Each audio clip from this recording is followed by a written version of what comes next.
exalta o teu nome, Jesus. Daniel capítulo 3. Vamos ler o versículo 17 e 18. Maravilhoso é o Senhor. Quem encontrou, diga amém. Amém. 17 diz: Eis que o nosso Deus, a quem nós servimos, é que nos pode livrar. Ele nos livrará do forno de fogo ardente e da tua mão, ó Rei. E se não, fica sabendo, ó Rei, que não serviremos a teus deuses, nem adoraremos a estátua de ouro que levantaste. Ó Deus Pai, te agradeço, Senhor, por esta palavra, Pai. Esta palavra que tu já ministraste no meu coração, Deus Pai. Tu fizeste arder em mim algo, Pai, para trazer para os irmãos esta noite, Senhor. Leva esta semente, Pai, deposita no coração de cada irmão, Senhor. O máximo que eu posso fazer, Pai, é plantar esta semente contigo, pois és tu que a vais fazer crescer, que a vais fazer florescer no coração de cada irmão, conforme aquilo que tu reservaste para a vida de cada um, Pai. Peço-te que cada um sinta a tua glória neste lugar, Pai, que sinta transformado, renovado e florescido, Pai, por tudo aquilo que tu tens para as nossas vidas, Senhor. Peço-te, Deus, abençoa-nos ricamente e grandemente, é o que eu te peço, Pai, em nome do Senhor Jesus. Amém? Quem é que nunca ouviu falar na história de Sadraque, Mesaque e Abednego? No mínimo acredito que todos aqui já ouvimos falar alguma história sobre eles, já ouvimos o nome deles em algum louvor. E para quem não conhece, eu vou contextualizar um pouco a mensagem de hoje. O povo de Judá não foi fiel a Deus. E a maioria das vezes, os reis fizeram o que era mau aos olhos do Senhor. Por isso Deus permitiu que a Babilônia conquistasse o reino de Judá. O exército de Babilônia invadiu Jerusalém e nessa invasão destruíram a cidade, o templo, os muros e levaram cativos muitos judeus para a Babilônia. Dentre esses cativos existiam 4 jovens que a Bíblia diz que eram nobres. Entre eles estava Daniel, estava Ananias, Misael e Azarias. E que por serem de linhagem real, eram nobres, eles eram bem aparecidos, eram estudados. Por isso o rei mandou escolhê-los para que aprendessem a língua dos caldeus, que aprendessem as leis, os costumes da Babilônia. E então o rei decidiu dar-lhes novos nomes e batizou-os por Beltesazar, Sadraque, Mesaque e Abednego. E além disso o rei também os forçou a comer a comida dele. Só que Daniel era um homem de Deus. Ele sabia que ele não podia comer aquela comida porque aquela comida ia corrompê-lo espiritualmente. A comida da Babilônia ia corrompê-lo por dentro. Afinal, eles já estavam numa terra estranha, estavam com novos nomes, estavam obrigados a comer a comida deles, estavam a ser obrigados a aprender as leis e os costumes da Babilônia para poderem trabalhar no palácio. Por isso eles pediram para comer apenas legumes e beber água. Eles não escolheram comer o mesmo que os babilônios, porque eles sabiam que isso era o que os ia corromper por dentro. E um tempo depois, Nabucodonosor teve um sonho. E nesse sonho, o rei não se lembrava dele. Então ele mandou chamar todos os sábios, mandou chamar os magos do reino, para que lhe dissessem qual era esse sonho. E além de saber qual era o sonho, o rei queria saber o que é que significava aquele sonho. E quem não conseguisse responder, o rei ia atirá-los para a fornalha de fogo ardente. Iam morrer.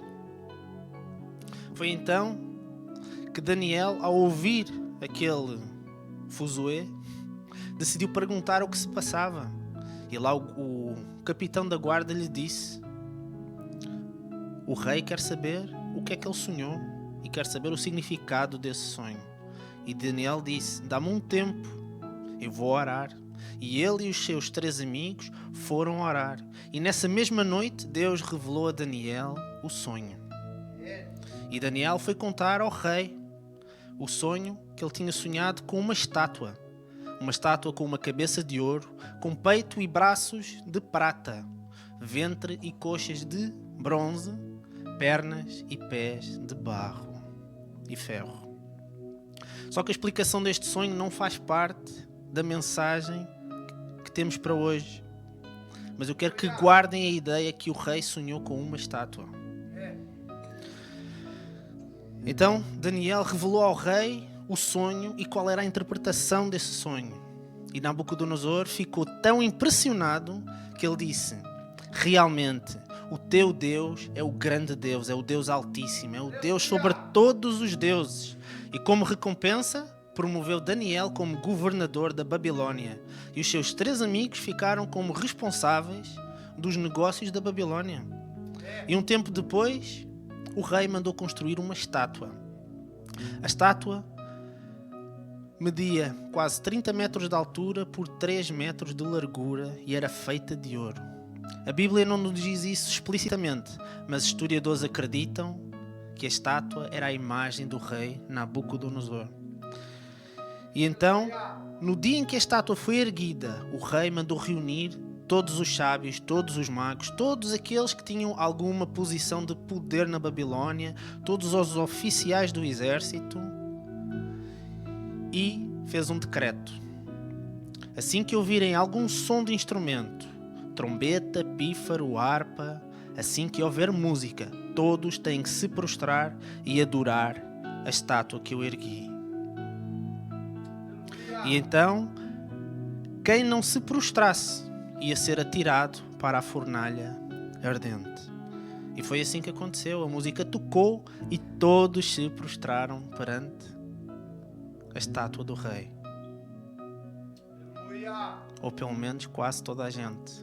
Ali estavam 3 que não se dobraram. Havia ali 3 que não adoraram a imagem do rei. E os magos do rei, aqueles que não conseguiram interpretar o sonho do rei, provavelmente com inveja, imediatamente, a palavra nos diz, imediatamente acusaram Sadraque, Mesaque e Abednego. Porque o inimigo não perde tempo, irmãos.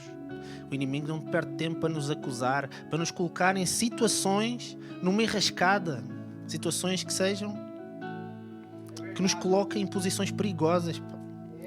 Então o rei mandou chamar aqueles 3 e perguntou-lhes: foi de propósito que vocês não adoraram a minha imagem? Eu vou-vos dar mais uma oportunidade. Se ao som da música vocês não se prostrarem, eu vou-vos atirar para a fornalha. Mas se vocês se prostrarem, tudo vai ficar bem. E a resposta deles está no versículo 18, que diz: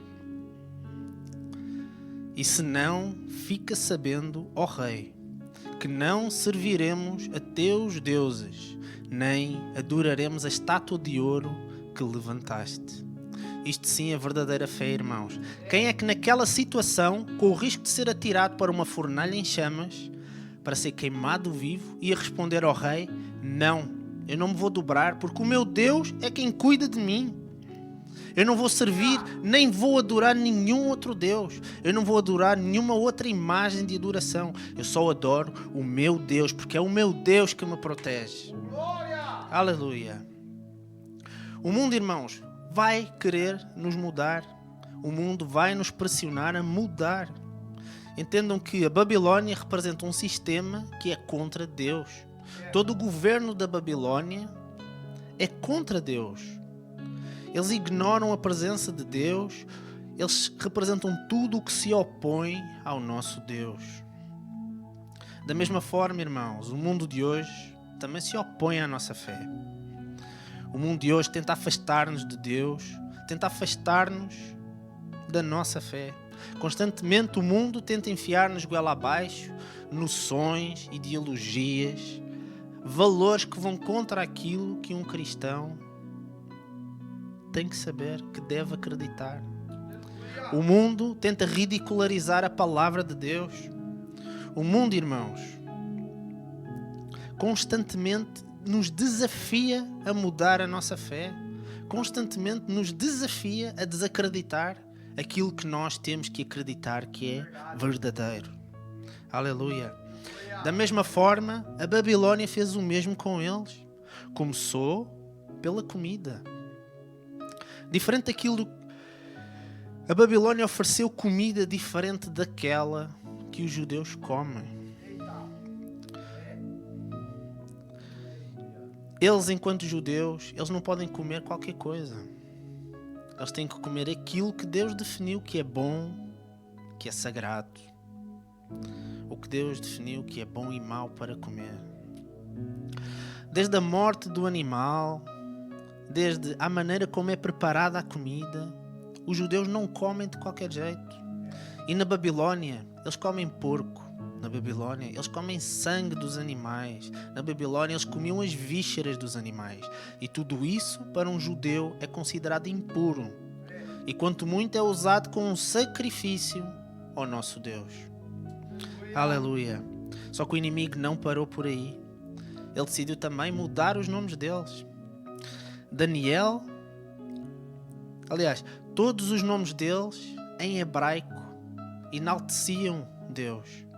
Cada nome de Daniel, Ananias, Misael, Azarias, todos estes nomes, no significado original, glorificavam a Deus.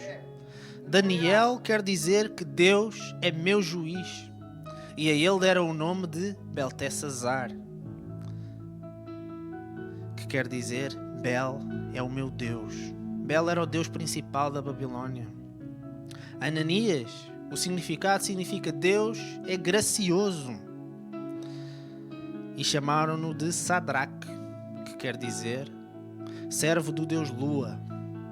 A Misael, que representa quem é igual a Deus, chamaram de Mesaque, que quer dizer quem é esse Deus. E Azarias quer dizer o Senhor ajuda. E a ele chamaram Abednego, servo do Deus Nego. Depois da Babilônia tentar mudar a identidade deles, ensinaram-nos a servir à Babilônia, a conhecer as regras, as leis, a trabalhar no palácio. E pouco a pouco a Babilônia estava a tentar mudá-los. Só que, irmãos, quem serve verdadeiramente a Deus não é por mudar de nome, não é por mudar de lugar, não é por mudar a nossa comida. Quem conhece Deus não vai esquecer quem é Deus. A Babilônia tentou que eles esquecessem quem era Deus.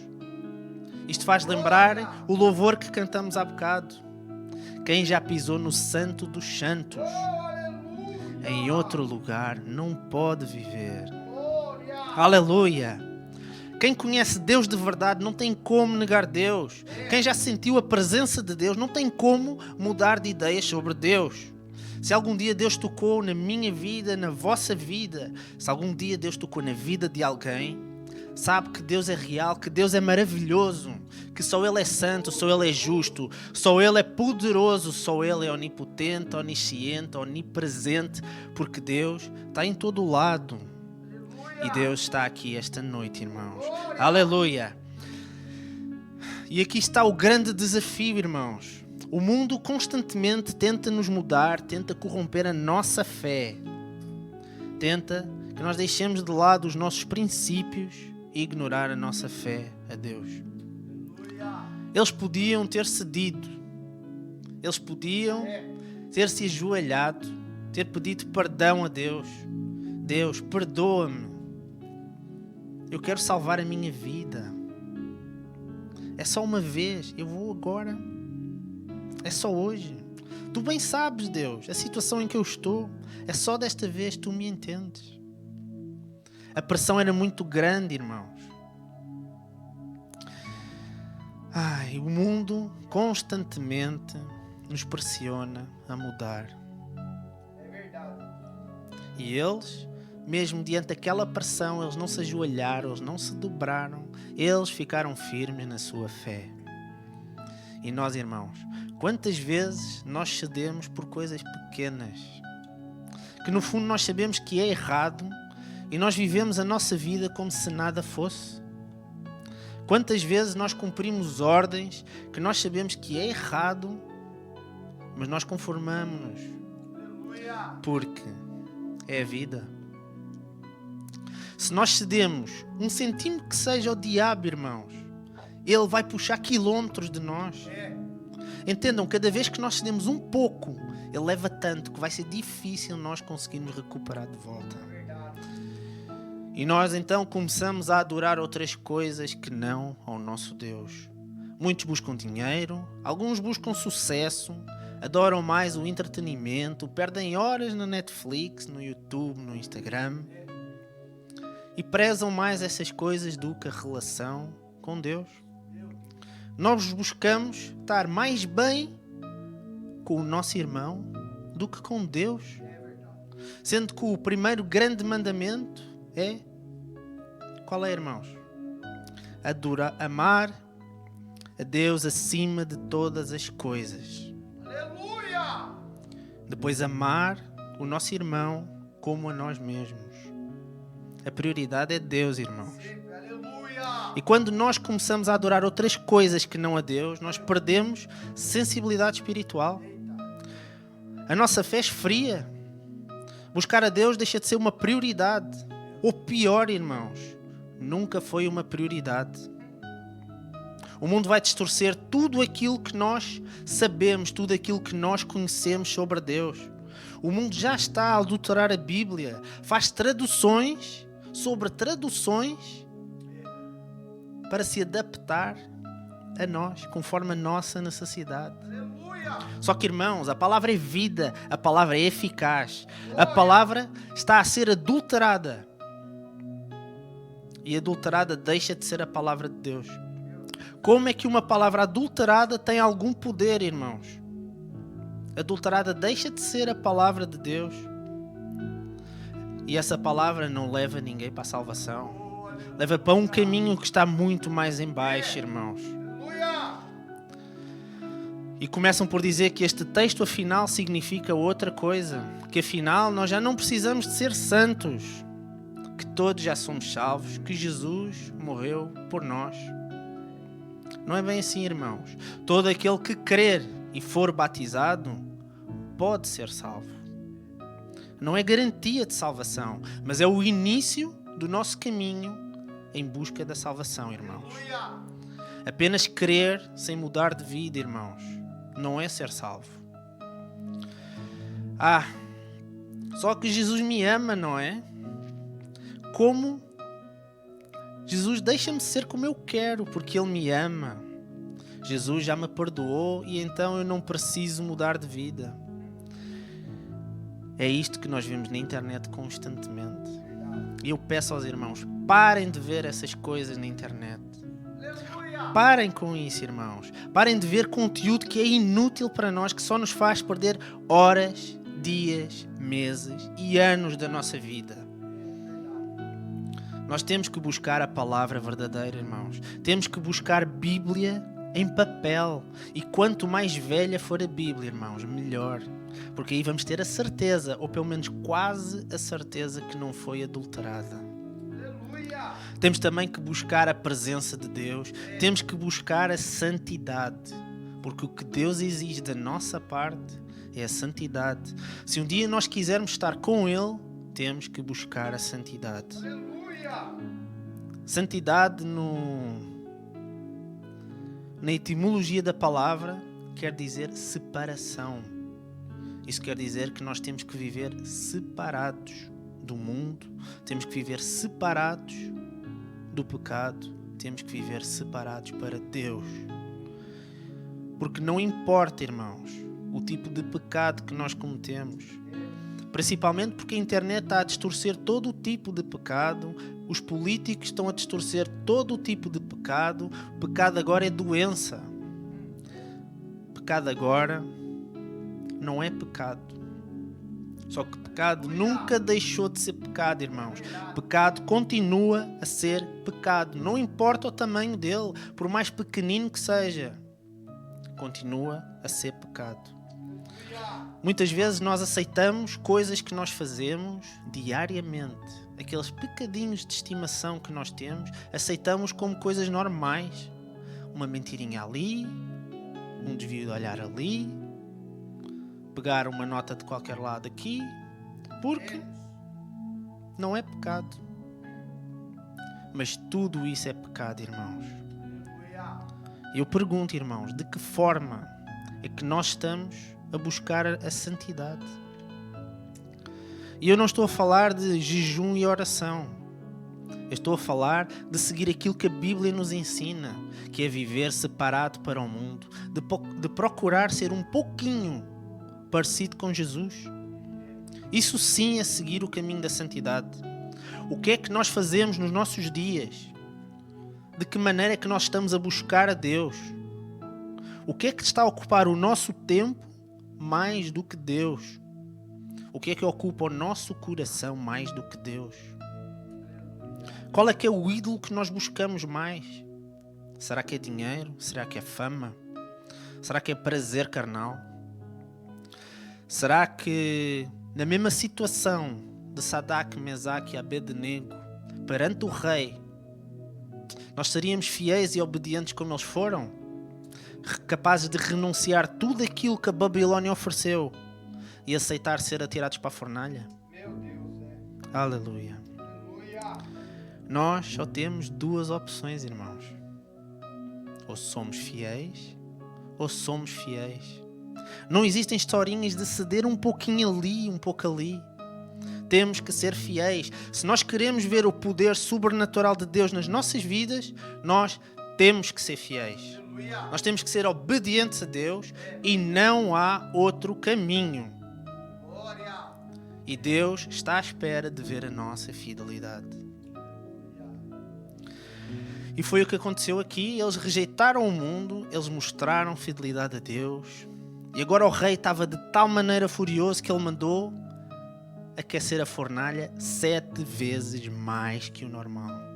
Imaginem, irmãos, acredita-se que tinha sido naquela fornalha que a estátua tinha sido construída. O ouro, para ser derretido, são precisos quase 2000 graus. Agora a fornalha estava aquecida 7 vezes mais. Estamos a falar de 14.000 graus, irmãos. Aleluia. Então o rei mandou chamar os homens mais fortes que havia no exército e mandou amarrar Sadraque, Mesaque e Abednego. Eu pergunto-me porquê que ele chamou os mais fortes. Talvez ele tivesse algum receio que o Deus deles intervisse. Não sei, a Bíblia não nos conta isso. Só que, irmãos, a Bíblia nos conta que eles foram amarrados com roupas da Babilónia. Eles foram amarrados com capas, chapéus e roupas. E quando eu falo às vezes que a Bíblia é maravilhosa, irmãos, é porque a Bíblia é maravilhosa. Porque é que a Bíblia faz menção que eles estavam a ser amarrados com as roupas, com chapéus, com capas? Porque aquelas roupas, irmãos, não eram roupas normais de judeus, eram roupas da Babilónia. E agora sabemos que a Babilónia representa o mundo. Eles estavam atados com roupas do mundo. Eu quero que guardem esta informação, irmãos. Então os guardas agarraram neles, carregaram-nos e ao aproximar-se da fornalha, os guardas morreram. Não aguentaram o calor. Os guardas, que eram os mais fortes, não conseguiram suportar aquele calor extremo. E os 3 caíram dentro da fornalha. Parece que é o fim da história, não é, irmãos? Só que é exatamente aqui que começamos a ver o sobrenatural do nosso Deus. Porque viver o sobrenatural, irmãos, exige fé, exige coragem. E para entrar no próximo ponto, irmãos, enquanto crentes, todos nós já fizemos uma pergunta. Qual é o propósito de Deus na minha vida? É uma pergunta justa, é uma pergunta válida, que está no coração de muita gente e muitos se perguntam. Só que infelizmente muita gente está na igreja há tantos anos e ainda não sabe responder a esta pergunta. Mas eu digo-vos, o maior propósito de Deus para a nossa vida é nos tornar semelhantes a Jesus. Aleluia. E o segundo é que tudo o que nós fazemos, tudo o que nós passamos, é para a honra e glória dele. Aleluia. Aleluia! Tudo o que nós passamos, irmãos, tem este propósito. Passamos o que passamos para que todos possam ver a glória de Deus através das nossas vidas. Tudo é para nos ajudar, tudo é para nos moldar, tudo é para nos tornar semelhantes à imagem do seu Filho. E se nós entendermos isso no coração, irmãos, nós passamos a ver tudo o que nós passamos, todas as circunstâncias da nossa vida, com uma nova perspectiva. Eita, aleluia. E agora vocês vão entender o que eu vou dizer. Foi pela fé que eles ficaram naquela situação. Amém? Se não fosse a fé deles, eles tinham se dobrado perante a imagem do rei. Eles tinham aceito se prostrar àquela estátua e então não tinham sido atirados para a fornalha. Só que não, irmãos, eles tinham fé. E porque tinham fé, eles permaneceram firmes. Negaram tudo aquilo que era do mundo. E agora cai o juízo de serem atirados para a fornalha. É a fé, irmão, que te coloca na fornalha. Eu sei que muitos de nós preferiam evitar o fogo. Só que a verdade é que o crente, se realmente quer ver o poder sobrenatural de Deus na vida, vai ser provado. E a prova é pelo fogo, irmão. Não é no conforto da cadeira da igreja, não é no sofá de casa. Deus nos molda. Nos molda assim como o ouro tem que ser derretido para ser purificado. Irmãos, também nós precisamos de fogo para ser purificados. O fogo, já sabemos, precisa de 2000 graus. Ali, a chama era tão intensa, tão forte, para nos mostrar que quanto maior a chama, irmãos, quanto maior for a chama, mais puro é o ouro, melhor é a purificação, irmãos. Aleluia! Aleluia. Podes colocar o versículo 24?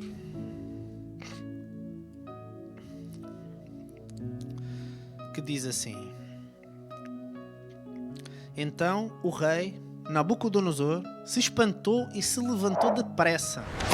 Falou e disse aos seus capitães: Não lançámos nós 3 homens atados dentro do fogo? Responderam e disseram ao rei: É verdade, ó rei. 25. Respondeu e disse: Eu, porém, vejo 4 homens soltos que andam passeando dentro do fogo, e nada há de lesão deles. E o aspecto do quarto é semelhante ao Filho dos deuses. Aleluia. Aleluia. Lembram-se das amarras deles, irmãos? Como é que eles podem estar soltos agora dentro da fornalha? Eles caíram dentro da fornalha. Eles não arderam. Mas tudo aquilo que os amarrava, as roupas que eram do mundo, tudo isso foi queimado. Eles agora estavam soltos na fornalha, porque toda a amarra do mundo, tudo aquilo que os confundia com o mundo, tudo aquilo que não pertence a Deus, foi queimado na fornalha. Aleluia. Isso quer dizer que há coisas que nos amarram de tal maneira que nós precisamos passar pela fornalha para ser queimada. Eita, aleluia. Aquilo que nos prende ao mundo precisa passar pela fornalha para ser queimado. Entendem, irmãos? Aquilo que nos amarra ao mundo tem que ser queimado, porque o objetivo é nos tornar parecidos com Jesus. Por isso nós temos que ser purificados como o ouro. Temos que largar todas as coisas que nos agarram ao mundo. Por isso eles entraram na fornalha para nos mostrar que a fornalha é um instrumento de Deus, é um instrumento que Deus usa para queimar tudo aquilo que é do mundo, para nos tornar semelhantes a Jesus. Aleluia. Talvez aqui alguém esteja a passar por alguma provação agora. Talvez seja o fogo de uma luta emocional, talvez uma luta financeira, uma luta espiritual, talvez seja uma dificuldade que seja difícil de ultrapassar. Só que Deus não prometeu que não ia haver fogo, irmãos. Mas Ele prometeu uma coisa, que Ele ia estar no meio do fogo conosco. Aleluia. Vejam comigo Isaías 43, versículo 2.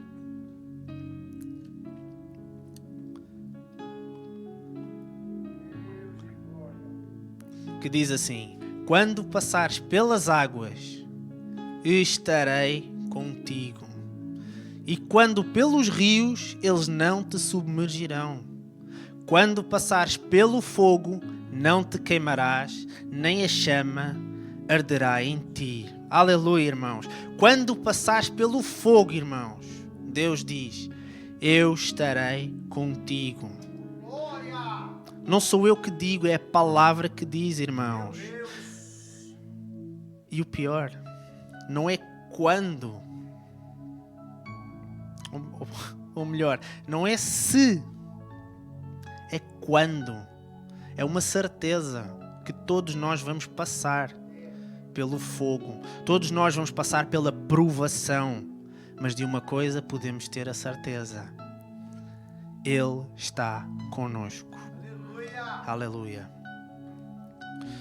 Só que Deus, irmãos, não trabalha da mesma maneira que nós. É no fogo, irmãos, que Ele trabalha. É no fogo que Ele age de maneira sobrenatural nas nossas vidas. Ele morreu por nós para que nós pudéssemos receber e carregar um pouco da presença dEle por todo o lado. E a fornalha é o nosso campo de teste, irmãos. A fornalha são as nossas provações. É o instrumento que Deus usa para nos transformar. Para que entendam melhor, irmãos, imaginemos que nós somos soldados. E nós, para sermos soldados, temos que passar por um campo de treino. Somos treinados para ficar mais fortes fisicamente. Somos treinados para ficar mais fortes mentalmente. E depois do treino, saímos lá soldados, preparados para a batalha. Amém? Isto quer dizer que Deus está-nos a preparar. Deus nos prepara para o que há de vir. Ele não coloca no fogo para nos destruir. Nós passamos pelo fogo para sermos transformados. Assim como o soldado, nós vamos sair do fogo mais fortes, mais preparados para a missão que Deus tem para as nossas vidas. Aleluia. Então, se alguém está no fogo neste momento, irmão, não perca a coragem. Deus prometeu que vai estar conosco. Ele não nos deixa. Ele vai nos ajudar a passar por tudo. E no final daquela provação, nós vamos ficar mais fortes. Eu tenho a certeza que aqui alguém tem algum testemunho para contar. O que passou, que ajudou outra pessoa. A experiência que passou o tornou mais forte. O que aconteceu com ele serviu para não voltar a repetir o mesmo erro no futuro. Vejam comigo outra vez Daniel capítulo 3, versículo 25. Glória. Em que ele diz: respondeu e disse: eu, porém, vejo 4 homens soltos, que andam passeando dentro do fogo e não há lesão neles. E o aspecto do quarto é semelhante ao Filho dos Deuses. Aqui está a confirmação, irmãos. Um quarto homem no meio do fogo, semelhante a Filho dos Deuses. Eu acho que todos entendemos que ali é Deus que se manifestou no meio da fornalha. Amém? Deus prometeu estar conosco. Aquela é a revelação de Deus dentro da fornalha, irmãos. E eu pergunto, o que é que eu tenho que fazer para experimentar Deus daquela maneira? É preciso uma fornalha, irmãos. É preciso sermos fiéis a Deus. É preciso honrarmos o nosso Deus. É preciso buscarmos santidade. Isso é o que nós precisamos para buscar o sobrenatural do nosso Deus. E aquela revelação de Deus é o resultado da busca que eles já tinham de Deus. É o resultado da fidelidade que eles têm a Deus. O caminho até à fornalha não foi fácil. A palavra nos diz que no mundo teremos aflições. Nós vamos ter tribulações, vamos ter sofrimento. Nós vamos ser colocados em situações que nós vamos querer desistir. Só que nós não podemos ceder perante as nossas provações. Aleluia. Se nós queremos ver Deus se manifestar na nossa vida, nós temos que passar pela fornalha. É uma promessa de Deus para nós. Quando passarmos pelo fogo, Ele estará lá conosco. Temos que entender que a nossa transformação é pelo fogo. Aleluia. Aleluia. E o propósito do fogo é queimar tudo aquilo que nos amarra ao mundo.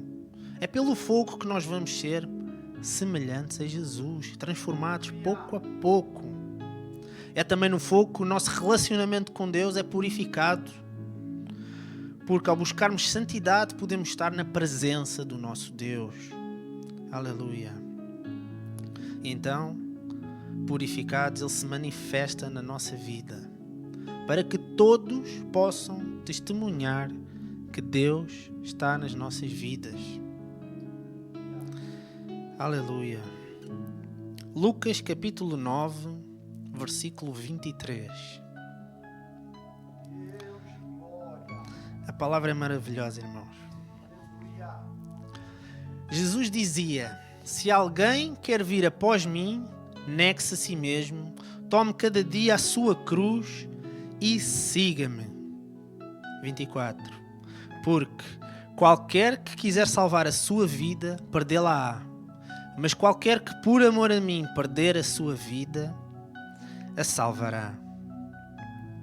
Eu entendo, irmãos, que a história de Sadraque, Mesaque e Abednego foi o exemplo de negar-se a si mesmo. Eles não cederam aos prazeres da carne, eles não cederam à pressão do mundo, porque o natural para nós é viver no mundo. Só que eles escolheram não alimentar a carne com os prazeres do mundo, não comer comida boa, não vestir boa roupa. Eles negaram o bom cargo no governo que lhes foi oferecido. Eles negaram tudo que faz parte da nossa natureza. Eles seguiram apenas a Deus. E em vez de eles morrerem na fornalha, eles sobreviveram. Porque qualquer que por amor de mim perder a sua vida, a salvará. Aleluia. E quem estava ali naquele lugar ficou maravilhado com o que estava a ver, com aquele milagre de sobreviver a um fogo imenso. Voltamos para Daniel, agora no versículo 27, que diz, peço desculpa, 28, que diz: e ajuntaram-se os sátrapas e os prefeitos e os presidentes e os capitães do rei, contemplando estes homens, e viram que o fogo não tinha poder algum sobre os seus corpos, nem um só cabelo da sua cabeça se tinha queimado, nem as suas capas se mudaram, nem cheiro de fogo tinha passado sobre eles. Nem o cheiro do fogo tinha passado sobre eles. Irmãos, o sobrenatural de Deus acontece quando aquilo que te ia destruir não te toca. O fogo ali perdeu qualquer propriedade natural, porque o que é que seria natural para o fogo? Queimar. Era natural para o fogo destruir. Só que a Bíblia nos diz que nem o cheiro do fogo havia neles. Isto é algo que nós precisamos entender, irmãos. A presença de Deus não só os protegeu, mas que tem o poder de transformar o fogo em algo sem força. Quem nunca saiu de um restaurante e ficou com um cheiro a comida? Quem é que nunca a cozinhar em casa ficou com o cheiro da comida agarrado na roupa?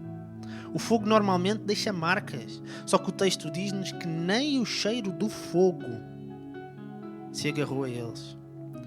Porque quando Deus está connosco, irmãos, quando nós estamos na presença de Deus, nada do fogo tem efeito, irmãos.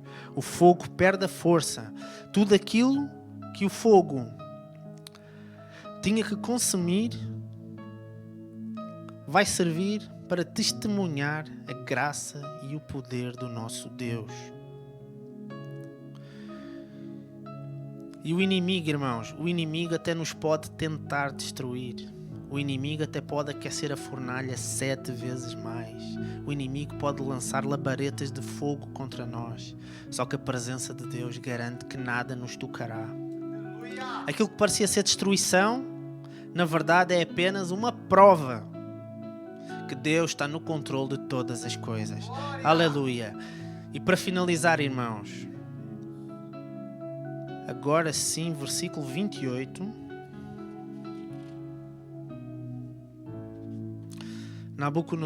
Nabucodonosor disse: Bendito seja o Deus de Sadraque, Mesaque e Abednego, que enviou o seu anjo e livrou os seus servos que confiaram nele, pois não quiseram cumprir a palavra do rei, preferindo entregar os seus corpos para que não servissem nem adorassem algum outro Deus, senão o seu Deus. Irmãos, tudo aquilo que o inimigo usar contra nós vai ser transformado para glorificar o nome dele. Passar pela fornalha, irmãos, é glorificar o nome de Deus. A questão que eu deixo para a igreja é como é que nós chegamos até à fornalha. Isso é o que vai decidir o nosso destino. Se é para cima ou para baixo, irmãos.